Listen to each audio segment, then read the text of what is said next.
छत्रपती शिवाजी महाराजांच्या काळामध्ये शिवाजी महाराजांनी सुरतेवर 2 वेळेस आक्रमण केलं. जुन्नरवर आक्रमण केलं, छत्रपती संभाजीनगरवर असेल किंवा जालनावर असेल किंवा त्यासोबत कारंजावर असेल किंवा बुऱ्हाणपूरची स्वारी असेल, छत्रपती शिवाजी महाराजांनी या सर्व धाडसी मोहिमा आपल्या कारकिर्दीमध्ये पार पाडल्या.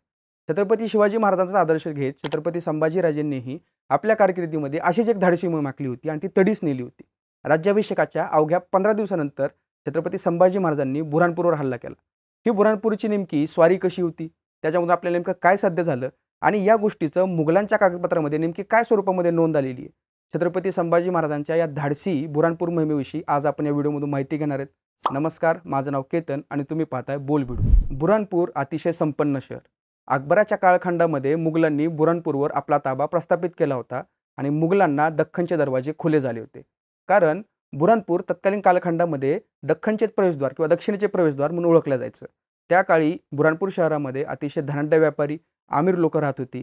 वेगवेगळ्या देशातले मौल्यवान जिन्नस, मौल्यवान रत्ने, हिरे, माणिकं, सोने असा लक्षावधी किमतीचा ऐवज दुकानामध्ये विक्रीला ठेवला जायचा. शहाजहानची बेगम मुमताज महल हिचा मृत्यूसुद्धा याच बुऱ्हाणपूर शहरामध्ये झालेला होता. मुघलांचं बुऱ्हाणपूर हे अतिशय लाडकं शहर होतं आणि या लाडक्या शहरावर कोणीतरी हल्ला करेल असं कुणालाही कधी स्वप्नात वाटलं नव्हतं.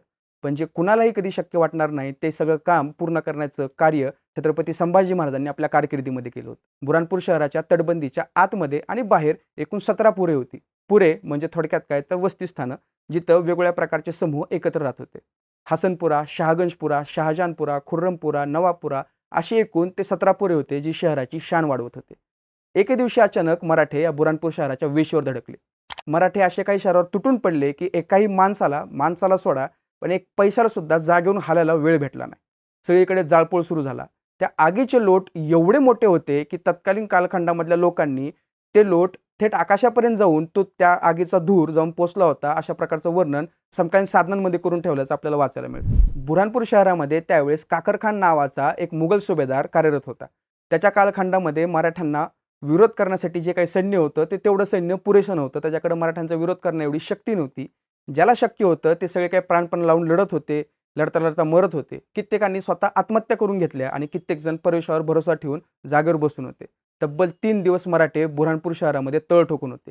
कित्येकांच्या घराला खंत्या लागल्या, पुरलेली संपत्ती बाहेर निघाली आणि अमाप धन मराठ्यांच्या समोर येऊन पोचलं. मराठ्यांनी ते सगळं धन वेगवेगळ्या प्रकारच्या जनावरांवर लादलं आणि ते बुऱ्हाणपूर शहर सोडून निघून गेले. मराठे बुऱ्हाणपूर शहरामध्ये येऊन पोचलेत ही बातमी कळताच तत्कालीन औरंगाबाद शहरामध्ये मुक्कामी असणाऱ्या बहादूर खान कोकलताश याने तातडीनं बुऱ्हाणपूर शहराकडे कूच केलं. तो फर्दापूर घाटामध्ये येऊन पोचला त्यावेळेस एक विचित्र गोष्ट घडली. त्याचं झालं असं की बहादूर खान याला छत्रपती संभाजी महाराजांच्या वकिलाने भेट घेऊन त्यासोबत साठलोट केलंय अशी अफवा त्यावेळी छावणीमध्ये पसरली होती. कारण बहादूर खान फर्दापूरच्या घाटामध्ये सैन्याला विश्रांती देण्यासाठी 4-5 तास थांबला होता. तेवढ्या वेळामध्ये मराठ्यांनी बुऱ्हाणपूरहून परत येण्याचा मार्ग बदलला आणि ते धरणगावच्या दिशेने निघाले आणि तिथून ते थेट साल्हेरच्या रस्त्याला लागले. मराठ्यांना जाण्यासाठी हवा तेवढा वेळ बहादूर खानेनं मुद्दाम दिला. त्यानं छत्रपती संभाजी महाराजांकडून आलेल्या वकिलाकडून मजबूत पैसे खाल्ले, म्हणून तो फर्दापूरच्या घाटामध्ये विश्रांतीसाठी थांबला. त्यानं टंगळमंगळ केली असे संदर्भ लोक जोडायला लागले. बहादूरशाह कोकलताश याने तत्काळ बुऱ्हाणपूरच्या दिशेने धाव घेतली, पण मराठे धरणगाव ओलांडून साल्हेरच्या किल्ल्याजवळ जाऊन पोहोचले होते. आपल्यासोबत आणलेला सर्व मुद्देमाल ते सुरक्षितपणे आपल्या मुलखामध्ये घेऊन आले होते आणि त्या बहादूर खानाच्या हातामध्ये काहीही लागलं नाही. दुसरीकडे बुऱ्हाणपूरच्या प्रतिष्ठित नागरिकांनी, मौलवींनी आणि महत्त्वाच्या लोकांनी बादशाहला एक अर्ज लिहिला. त्यांनी त्या अर्जामध्ये बुऱ्हाणपूर शहराची संपूर्ण परिस्थिती बादशाहला सांगितली.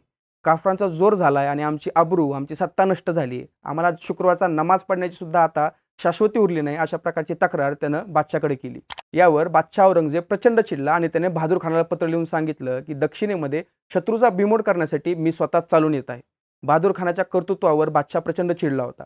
त्याची मनसं बादशाहने कमी केली. या बहादूर खानाला मराठ्यांमुळे प्रचंड अपमान सोसावा लागलेला होता. छत्रपती शिवाजी महाराजांच्या काळात त्याला मराठ्यांनी वेड्यात काढून पेडगाव येथील बहादूरगडावर हल्ला केला होता. तेव्हापासून आपण पेडगावचे शहाणे ही म्हण मराठीमध्ये रूढ केली.